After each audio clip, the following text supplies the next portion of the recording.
Bom, hoje nós estamos aqui, EP Grupo, recebendo uma pessoa muito especial, mas antes de apresentá-lo, eu queria dizer a vocês para se inscrever aqui no nosso canal e também podem nos acompanhar no @maricirosana, que é o meu pessoal, e no @epgrupo e @licensingcom no Instagram. Bom, a entrevista de hoje envolve um profissional que trouxe para a internet há 7 anos um approach bem diferenciado, gerenciando plataformas com conteúdos de criatividade, inovação e mundo geek. E ele não faz média, viu?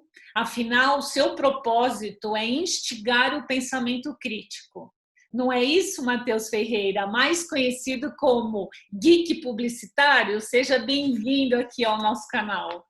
Muito obrigado, é isso aí, agradeço a introdução, a gente se sente, é importante quando alguém faz uma introdução assim do nosso trabalho, né, parece que é tudo mais chique do que realmente é, nem parece que a gente passa um perrengue todo aqui, todo dia, mas queria primeiramente começar agradecendo a você demais por esse convite. Eu fiquei muito feliz quando a gente iniciou o nosso contato, porque é difícil ter uma abertura tão grande de quem já está tanto tempo aí no mercado, né? A gente enfrenta muito isso no nosso dia a dia do geek publicitário. Às vezes a nossa linguagem assusta um pouco quem já está aí, né? E as pessoas costumam se afastar mais da gente do que se aproximar. Então, fiquei muito, muito, muito feliz com o seu convite e queria começar te agradecendo muito por estar aqui.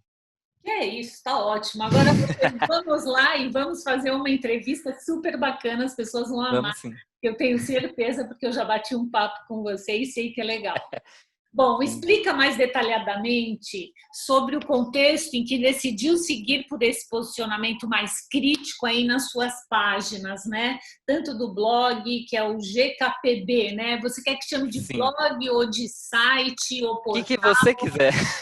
Eu não me importo muito em relação a isso, como você achar melhor.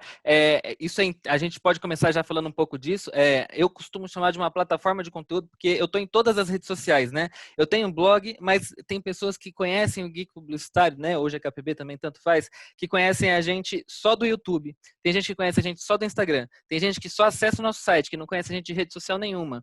E tem gente que consome nosso conteúdo, mas também nem tem muito envolvimento com a gente e tá tudo bem. E cada pessoa chama de uma coisa. Tem gente que chama de página, tem gente que chama de perfil do Instagram, tem gente que chama de blog. E para mim, na verdade, quanto mais coisas diferentes nos chamarem, melhor, que significa que a gente está conseguindo uma capilaridade bem grande do nosso conteúdo. Então, fica à vontade, pode chamar do que você quiser. Tá, inclusive, você falando disso, eu tenho que dizer que você tem 190 mil seguidores. Além disso, você tem 1 milhão de visualizações por mês em todas as suas mídias, plataformas e todo. Você está em tudo. Essa que é a verdade, não é? Então, o 1 milhão por mês, na verdade, são as visitas do site Ah, específico. Se então. juntar com o nosso Instagram, no Instagram a gente costuma ter 2, 3 milhões de visualizações ali, porque o volume de visualizações do Instagram é sempre muito alto também, mas Nossa. esse 1 milhão ele é mais específico do site mesmo. Ah, então. É, Então vamos lá. Fale um pouquinho aí. Respondendo um pouquinho o que você me perguntou, eu costumo brincar, né, que a minha mãe, quando eu vim morar em São Paulo, ela falou assim para mim, filho, você vai ter que morar sozinho, né? Porque você é meio personalidade forte, né? Aí eu entendi, falei, mãe, eu sou chato, né? Acho que é isso que você quis dizer, mas tudo bem. Foi delicada com seu filho. E aí ela não queria que eu dividisse apartamento aqui, porque ela tinha medo de eu brigar com as pessoas e depois ficar sem lugar para morar.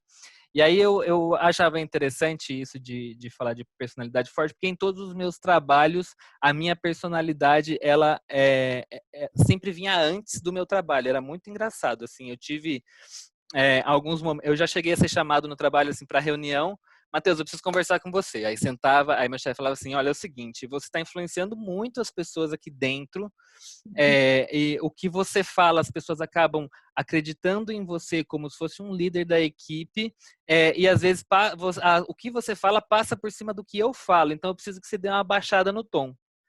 Aí eu falei, tá bom, é interessante isso. E aí eu comecei a pensar, né, o que eu faço com isso, né? E aí, a partir do momento que eu fui entendendo que eu tinha opiniões muito diferentes das opiniões da maioria das pessoas que já estavam produzindo esse conteúdo que eu produzo hoje, eu falei, eu acho que, na verdade, eu posso usar a minha visão diferente da deles para trazer algo novo. E isso foi, na verdade, há 7 anos atrás, quase 8 já, tudo muito inconsciente, assim, eu não parei e arquitetei planos de vou fazer alguma coisa, mas eu sabia que quando eu lia um texto na internet, ou quando eu via um review no YouTube, ou quando eu sentia falta de uma experiência pessoal das pessoas dentro daquela conversa, porque a gente sabe que as experiências pessoais, elas influenciam o discurso, né? Eu lembro que na época da faculdade, em aulas de redação e tudo mais, sempre me disseram que não existe nenhum texto que não tenha um posicionamento, porque a gente escreve de acordo com as nossas vivências, de acordo com aquilo que a gente acredita. Então, eu quis trazer isso para dentro do Geek Publicitário, sempre deixando o mais claro possível qual era a minha visão e também respeitando que a pessoa que está lendo pode ter uma visão um pouco diferente da minha. Muitas pessoas conseguem entender isso, e aí a gente leva uma relação legal, mas tem pessoas que acham que eu tenho a obrigação de ser totalmente imparcial, de esconder as minhas ideias, de esconder o que eu penso sobre as coisas, e aí muito provavelmente elas não ficam muito tempo e vão embora, e paciência, também não preciso falar com todo mundo. Tá certo. E o que é que cabe dentro das suas pautas? Quais os assuntos que te interessam, que interessam a você e também a sua audiência, que você enxerga?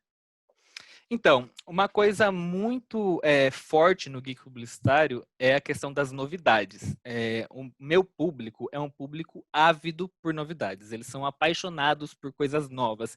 Eles gostam de estar antenados, eles gostam de ser a pessoa que leva o assunto para a roda de conversa, sabe? Como a gente tem um público que é extremamente entusiasta de comunicação, são pessoas extremamente comunicativas que gostam de trazer pautas novas para as conversas. Então, o que eu percebo que, de maneira geral, o que as pessoas mais gostam de acompanhar dentro da nossa plataforma é a questão das novidades.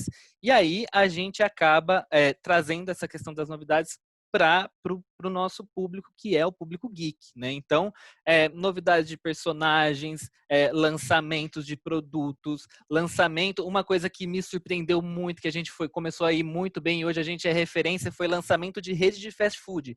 Quase ninguém falava de lançamentos de rede de fast food no Brasil. A gente começou falando de McLanche Feliz, quando eu vi a gente estava falando de praticamente todos os lançamentos de todas as redes de fast food do Brasil e que tem um fit muito grande com esse público jovem também. Eles são ávidos por esses lançamentos e aí desde bonequinhos para colecionar até mesmo os sanduíches e as alimentações mesmo. Então eu resumiria como um público apaixonado por novidades. Muito bom. E como é que é realizada, né, essa curadoria, essa pesquisa do seu time aí de recebidos? Como é que você faz para colocar ou para falar de algum deles? Porque deve ser receber um monte. Eu vi que hoje você tudo recebeu, muito doido, na né? verdade. É uma Você loucura. recebeu um almoço hoje da Samsung, Hoje eu maravilhoso, recebi um ainda você almoço com postou. frutos do mar.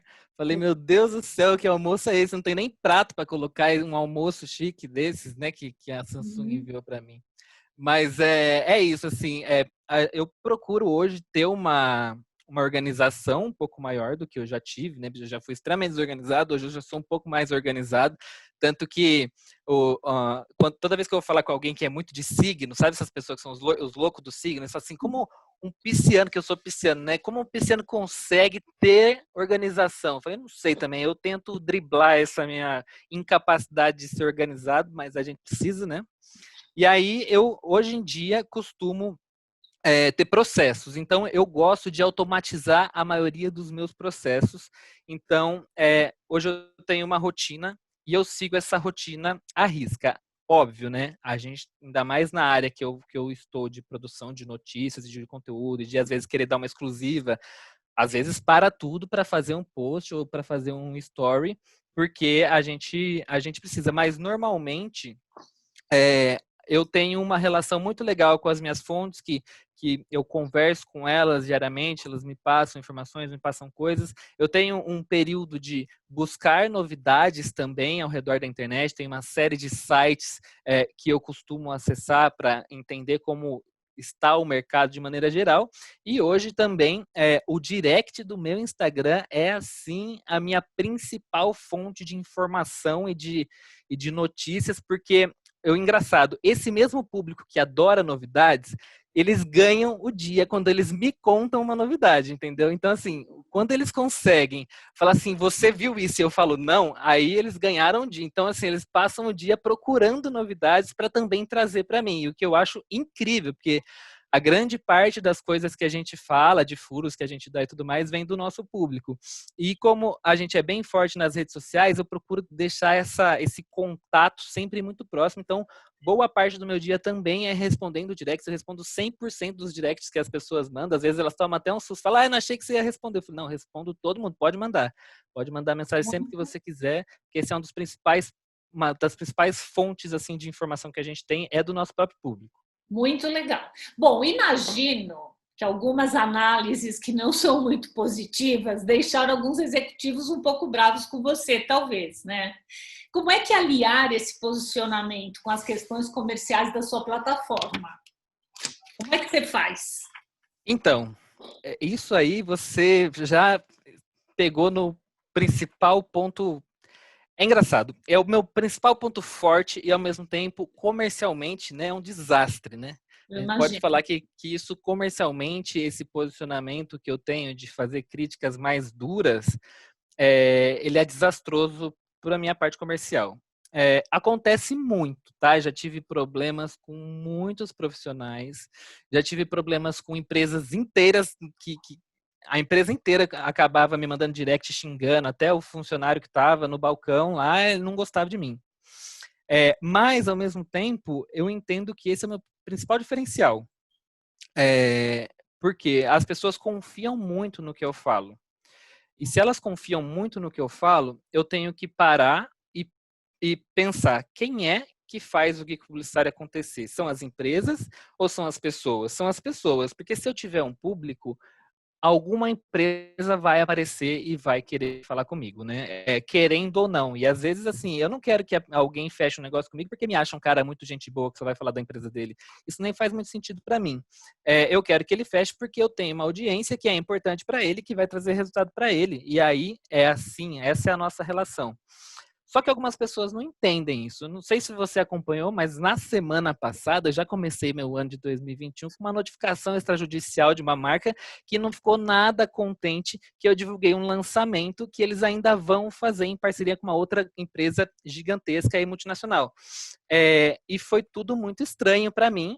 E principalmente para o meu público. Ninguém entendeu por que aquilo. Eu entendi por que aquilo aconteceu, mas o meu público fala assim: meu, eu já comprei milhões de produtos dessa empresa, eu sou um fanático para essa empresa, eu dou presente para todo mundo da minha família dessa empresa, e eles fazem isso com você, tipo, eu fico sabendo de todas as novidades dele por você. E aí acho que falta esse entendimento. Por alguns executivos, mas tem a maioria entende e a gente costuma ter um bom relacionamento. E você resolveu o seu problema da semana passada, no final? Então, descobri o quê? Que eu vou ter que gastar um dinheirinho com uma assessoria jurídica daqui para frente, né, para me ajudar para eu não passar esse sufoco, porque, meu Deus, achei que eu não ia dormir. Mas, graças a Deus, resolvi no mesmo dia. No mesmo dia, depois que eu postei nos meus stories, passou 3 horas, a assessoria de imprensa da empresa me ligou e pediu desculpas e disse que isso não deveria ter acontecido e que eu não deveria mais me preocupar com aquela notificação extrajudicial. Por que fizeram isso? Só porque eu postei no meu Instagram, porque senão eu estaria até hoje desesperado com medo de um processo chegar. Mas cada um joga com as cartas que tem, né? Eles têm advogados, eu tenho o meu Instagram. Ótimo.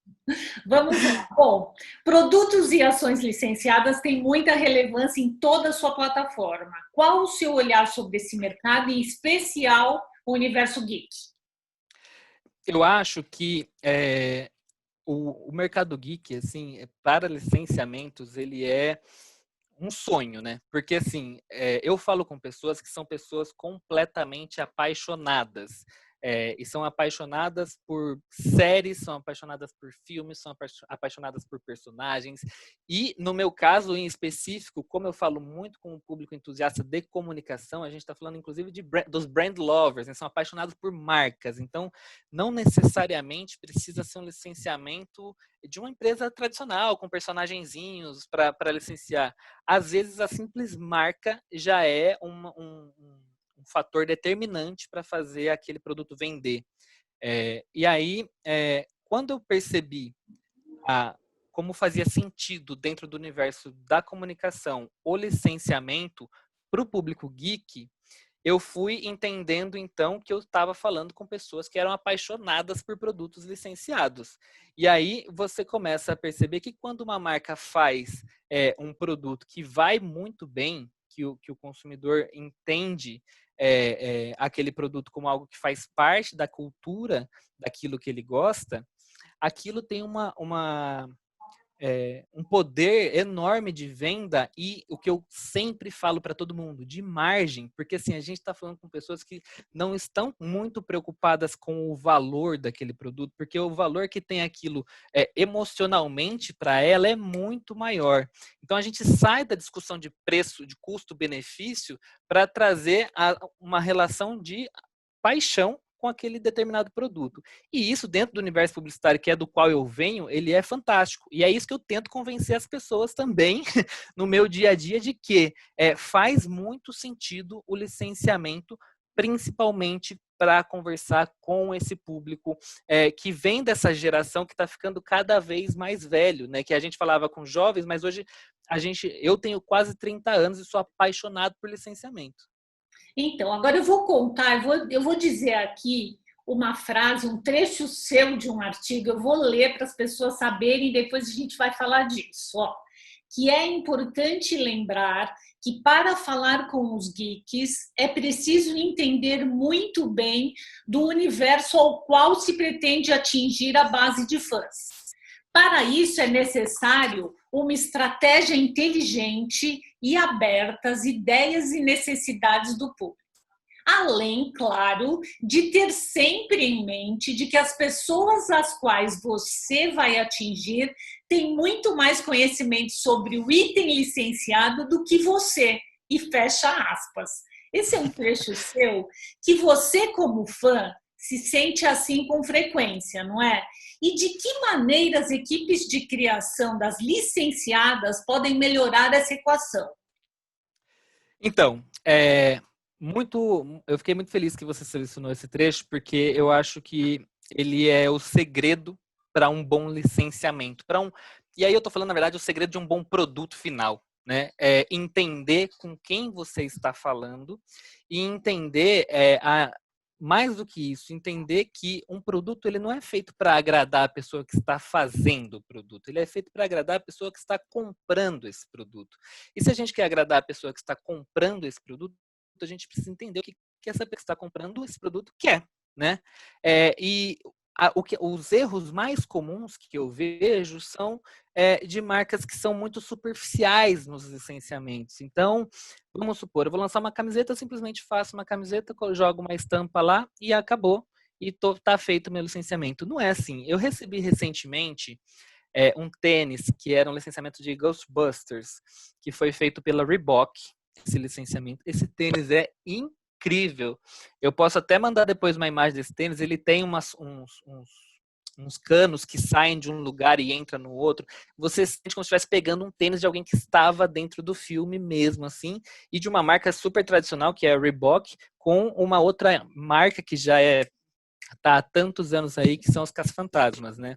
E aí eu acho que como que a gente chega num produto com esse nível de refinamento essa ideia, ela vem de uma pessoa que é apaixonada pelo filme, ou pelo desenho, ou pelo qualquer coisa que seja que envolva Ghostbusters. Porque uma pessoa que está no dia a dia desenhando coleções cada dia tem que desenhar uma coisa diferente, ela não tem tempo hábil, ela não tem conhecimento suficiente e por melhor profissional que seja, ela não tem essa noção desse universo ao qual esse nicho está inserido. né?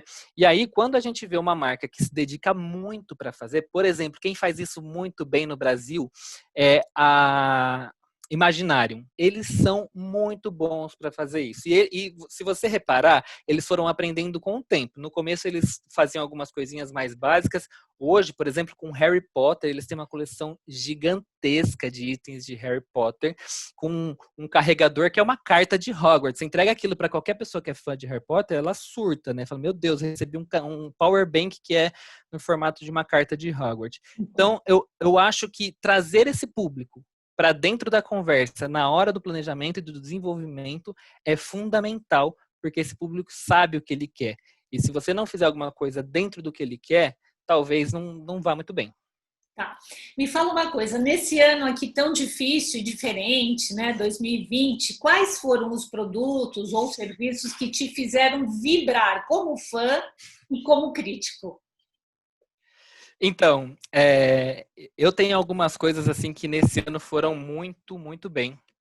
Eu, inclusive, recentemente fiz uma listinha de alguns dos produtos que tinham ido melhor. Eu até separei essa listinha aqui.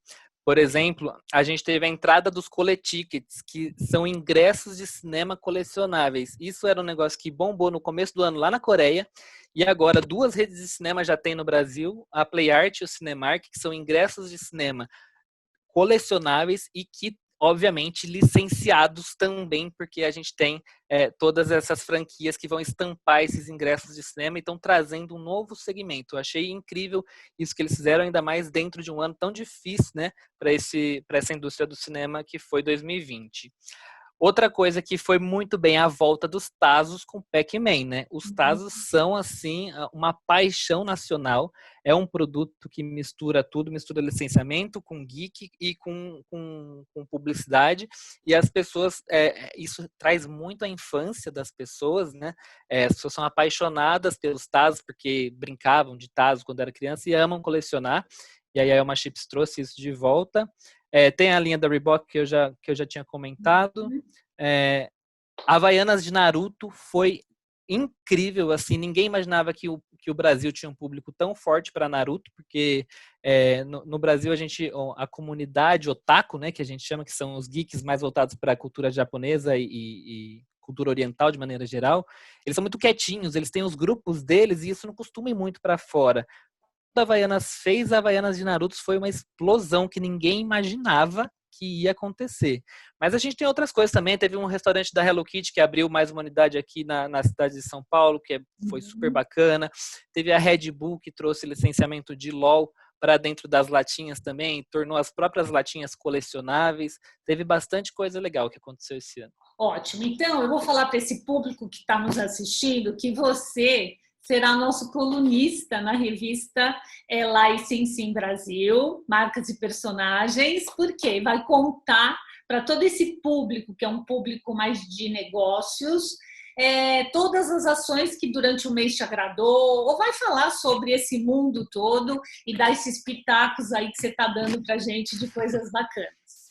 Bom, e aí eu pergunto a você que nesses anos que você está com toda essa sua plataforma do Geek Publicitário, qual que para você foi o maior case de sucesso envolvendo o licenciamento e também o maior equívoco? Acho que você deve ter talvez os dois. Tenho. Como maior sucesso, eu lembro de algumas coisas. Por exemplo, deve ter uns 2 anos, a Nestlé colocou dentro do ovo de Páscoa uma luminária de como treinar seu dragão. E eu olhei para aquela luminária de como treinar seu dragão e pensei, muito bonitinho esses dragões, né? Que era um dragãozinho que acendia e tudo mais. Inclusive eu tenho aqui.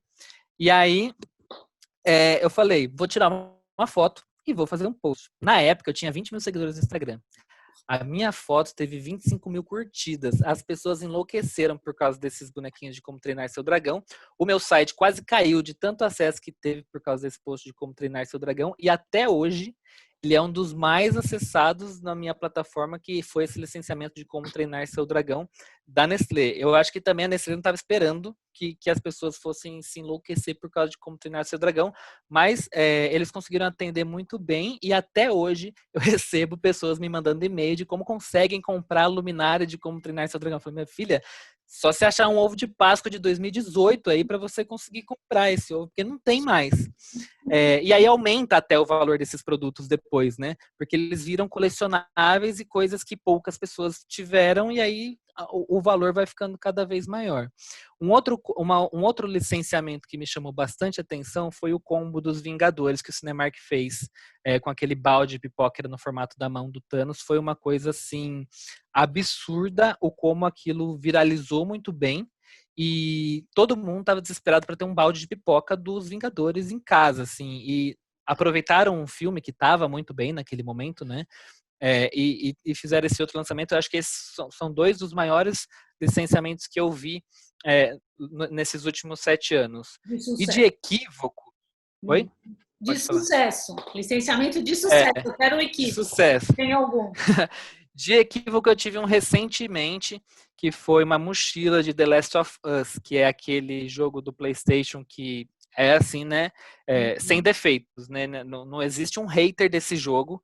Esse jogo todo mundo adora, todo mundo é apaixonado. Quem gosta do PlayStation, quem joga o console PlayStation é completamente apaixonado por esse jogo. Então tem uma fanbase que aí a gente entra naquela história. Por que não conversa direito com as pessoas antes? E aí, o pessoal da Nerd ao Cubo, não vou saber agora, Nerd ao Cubo, eles fizeram um lançamento que era um box, né, que é aquelas caixas que você compra que vem com vários itens, e dentro desse box vinha a mochila da personagem principal. E aí fizeram uma imagem de divulgação que era diferente da mochila que as pessoas receberam. Então as pessoas acharam que iam receber uma coisa e receberam uma coisa muito diferente, ficaram muito decepcionadas com a qualidade do produto, não vinha exatamente os buttons, as coisas que tinham na mochila, e eu recebi muitas reclamações de pessoas que até com vergonha de ter postado que eles tinham lançado isso, porque daí eu me sinto responsável, né? Falo, meu Deus, quantas vendas eu gerei para as pessoas que ficaram decepcionadas depois com o produto, e foi assim um dos principais... Mas aí acho que faltou ter uma consideração de que ao invés de cobrar tão barato nesse produto, ou de ter uma margem tão grande, dava para se fazer um produto com qualidade. E aí faltou esse pensamento de não precisa ser algo acessível, precisa ser algo que agrade o público, que é louco por causa desse produto. E teve... A sandália do Naruto, ela foi muito bem, mas ela acabou dando problema no final justamente porque não estavam contando com a quantidade que ia vender, faltou estoque e depois virou maior dor de cabeça também. Tá. Bom, inúmeros executivos do universo desse mundo do entretenimento e da indústria, eles estão nos acompanhando aqui. Então, eu queria muito saber quais os segmentos estão carentes de novidade ou até mesmo produtos que estão falando para os consumidores geeks, que estão faltando, né? E depois você reivindica a participação deles, que eu sei, não é? Então, rifado, a gente vai fazer isso aqui. Sim. Eu acho, primeiramente, que assim, qualquer segmento consegue trabalhar licenciamento, principalmente direcionado ao público geek. E aí eu vou dar um exemplo rápido aqui. A primeira vez que eu fui na Comic Con foi em 2015, que era o segundo ano de Comic Con. Eu mal conhecia o evento, conhecia um pouco de longe e não tinha ideia do que era, de como era incrível. E aí a Nadir Figueiredo me chamou, falou: Matheus, a gente tem um ingresso para Comic Con, você quer ir? Eu falei: tudo bem, mas por que a Nadir Figueiredo faz copo, prato, essas coisas, né? Mas por que a Nadir Figueiredo tá falando comigo? Aí eles, não, a gente acabou de lançar uma coleção de Star Wars. Eu falei, sério? Tipo, não tô entendendo, Star Wars em prato e copo. E aí eu cheguei lá e tinha uma linha de produtos de Star Wars. E as pessoas estavam brigando para saber quem ia ser o primeiro a comprar o bendito do prato e da taça do Darth Vader. E aí eu falei, meu Deus, que coisa doida, né? Como existe público em todos os ambientes possíveis para você conseguir trabalhar esse tipo de licenciamento. Então, assim, a primeira coisa que eu queria dizer é, independente do ramo com o qual você trabalhe, sempre dá para trabalhar de alguma forma. Vamos pegar a maçã da Turma da Mônica, né? Tá tão famosa até hoje, todo mundo fala de maçã da Turma da Mônica. Esses dias, inclusive, no Twitter, alguém falou, será que a gente consegue uma vacina da Turma da Mônica? Porque eu confio em todos os produtos que é da Turma da Mônica. A pessoa fez a brincadeira, né? Porque realmente dá para se trabalhar esses licenciamentos em todos os tipos de mercado que as pessoas trabalham. Algumas coisas que eu vejo crescendo muito e que são pouco exploradas, são experiências e eventos mais temáticos, assim, que eu acho que dá para trabalhar muito. Hoje, um consumidor, ele espera um ano inteiro para poder ir na CCXP, para poder ter essas experiências e esses eventos. Se a gente tivesse marcas, e assim, a gente está falando de um negócio que acontece em São Paulo, né? Olha a oportunidade que tem para quem está ao redor do Brasil, para trabalhar um outro público que não precisa viajar até São Paulo para poder ter uma experiência como essas, né? A gente aqui tem bastante até, mas, por exemplo, Shopping Tatuapé fez uma experiência de Harry Potter, foi incrível, foi muita gente para o Shopping Tatuapé conferir essa experiência de Harry Potter que eles fizeram.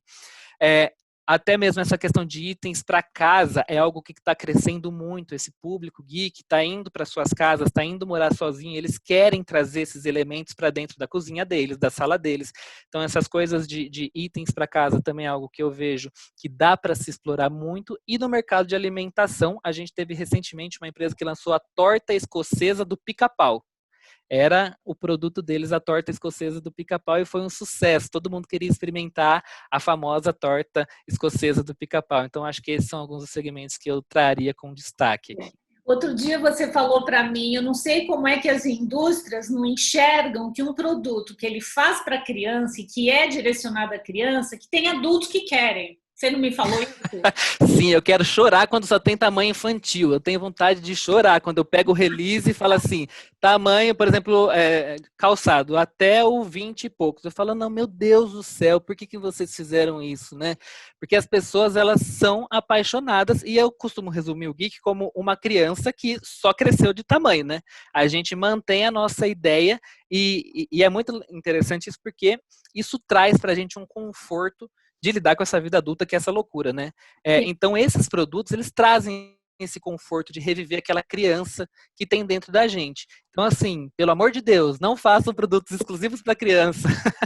Façam produtos que sejam para todos os públicos, e eu tenho certeza que muitos dos negócios de vocês vão se surpreender com a quantidade de pessoas, das crianças crescidinhas que vão querer comprar. Ótimo. Agora eu quero que você preencha uma frase para a gente resumir aqui, que você termine ela para mim. Para atender aos desejos deste perfil de consumidores, é preciso estudar muito sobre o nicho no qual você pretende trabalhar e qual você pretende conversar, produzir um produto de qualidade e ouvir o feedback do seu público, entendendo que é um trabalho contínuo. Ninguém começa fazendo o melhor produto licenciado na primeira coleção. Vocês vão aprendendo isso com o passar do tempo. Eu dei aqui o exemplo da Imaginarium, que começou super tímida e hoje está explodindo aí com seus licenciados, e eu não tenho dúvida de que vai dar tudo certo. Tá. E finalizando, o que a audiência pode esperar das plataformas Geek Publicitário para este ano? Bom, eu espero que tenha muitos lançamentos, muitos licenciamentos, que seja um ano mais agradável para o mercado de maneira geral, que a gente se sinta mais seguro, mais confortável de colocar novos produtos no mercado. Espero que a questão dos eventos físicos possam voltar para a gente poder cobrir coisas que estão acontecendo ao redor do Brasil também.